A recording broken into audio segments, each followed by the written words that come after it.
ஓகேம்மா, நம்ம 10th மேத்ஸ்ல புக்குக்குள்ள compulsory கொஸ்டின்ல கேட்கலாம் அப்படின்னு சொல்லக்கூடிய கேள்விகள் முன்னேற்ற சோதனை சிந்தனை களம் அப்படின்ற தலைப்புல இருந்து நமக்கு கொடுத்துருக்காங்க. சில சம்ஸ்லாம் கொடுத்துருக்காங்க. அந்த சம்ஸ் எல்லாமே ஒன்றா வந்து முதல் பாடத்துலேருந்து 8 பாடத்து வரைக்கும் எடுத்தாங்க. மொத்தம் 60 கேள்வி இருக்குது. அதுக்குள்ளே கூட இருந்திருக்கலாம். ஏன்னா நான் 60 மட்டும் தான் ஃபைண்ட் அவுட் பண்ணியிருக்கேன். அதில் தான் நம்ம கணக்கு வந்து போட போகிறோம். ஃபஸ்ட்டு கொஸ்டின் ஃபஸ்ட் லெசன்லேருந்து a equal to -1,1 a equal to -1,1 மற்றும் b equal to -1,1 b equal to -1,1 எனில் வடிவியல் முறையில் a cross b கணத்தின் புள்ளிகள் யாவை?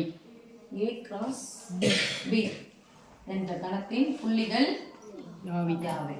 சரி அம்மா, a cross b ஏவையும் பியையும் என்ன பண்ணணும் சாமி? சேர்த்துடலாமா?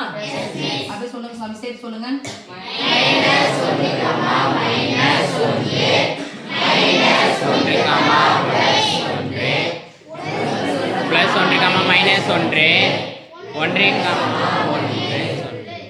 சரி, இதை பார்க்கும்போது ரெண்டுமே ஒரே மாதிரி இருக்கிற மாதிரி தானே சாமி சரி தெரியுது. வேணா நம்ம கிராஃப்ல போட்டு பார்த்தோம் அப்படின்னு சொன்னா எந்த வடிவம் வரலாம்? -1 -1 ரெண்டு புள்ளி ஒரே மாதிரி இருக்கு. -1 +1 சரி சும்மா போட்டு பார்க்கலாம். ஒருவேளை வடிவம் என்ன வடிவம் வரும்னு கேட்டாங்கன்னா இது +1 இது இது +1 இது ஓகேவா? -1, -1 -1, -1 -1, ஓகேவா? +1, -1, என்ன வடிவம் வரும்? சபங்கம்மா அவ்வளோதான். புள்ளிகள் வந்து சேம் தான், குறிகள் வேற மாதிரியா இருக்கு, அவ்வளோதான். அப்போ எந்த வடிவம் கிடைக்கும் அப்படின்னு சொல்லிட்டு இன்னொரு கொஸ்டின் வந்து எக்ஸ்ட்ரா கேட்டாங்களா? எந்த வடிவம் கிடைச்சிடும் சாமி? சதுரம் கிடைச்சிடும். ஓகே, செகண்ட் கொஸ்டின் போலாமா? a cross b இதுக்கு பார்த்தோம்னு சொன்னா ஒரே ஒரு மார்க் தான் இருக்குது. ஒருவேளை எக்ஸ்ட்ரா கொஸ்டின் கேட்டால் இது எந்த வடிவத்தை உருவாக்கும்னு கேட்டால் நம்ம என்ன சொல்லலாம்? சதுரத்தை உருவாக்கும். ஃபர்ஸ்ட் இது இல்லையா? கொஞ்சம் கொடு சாமி. சரி, செகண்ட் கொஸ்டின் போலாம் சாமி. f of x equal to x power m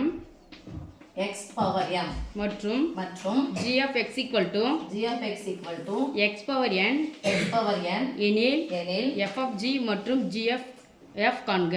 f of g மற்றும் g of f ஐ காண்க. இந்த கொஸ்டின் வந்து உங்களுக்கு ஒரு முறை வந்துச்சு, அப்படிதானே? F னா யார சாமி வரல வைக்கணும்? F ல எடுத்து போயிட்டு எந்த சைடு வைக்கணும்? Right side. யார் இடத்துல கரெக்ட்டா வைக்கணும்? x க்கு பதிலா யார் கொண்டு போய் போடணும்? g of x னது ரைட் சைடுல இருக்குதுனது x பவர் n. அப்ப x பவர் n, x க்கு பதிலா x power n the whole power m equal to அடுக்கடுக்கா இருந்தா பெருக்கிக்கணும். அப்ப x பவர் n m பெருக்கினா சாமி கிடைக்கும் m. எல்லாம் mn போடலாம், nm போடலாம், எது வேணாலும் போடலாம். ஓகே, இப்போ யார் கிட்ட போணும்? g of x கிட்ட போணும். போயிட்டு ரைட் சைடுல x ல வேற வைக்கலாமா? x க்கு பதிலா யார போட போறோம்? f of x போட போறோம். யார் இருக்குது? x power m. x power m போட்டுக்கலாமா? x power m the whole power n equal to அடுக்கடுக்கா இருந்தா பெருக்கிக்கணும். m இப்ப பாருங்க, n க்கு பதிலா 2 போறேன், m க்கு பதிலா 3 போறேன். 2 3 6 அப்படியே மாத்தி போடுங்க. 3 6 x பவர் n னாலும் x பவர் m னாலும் ஓகேவா?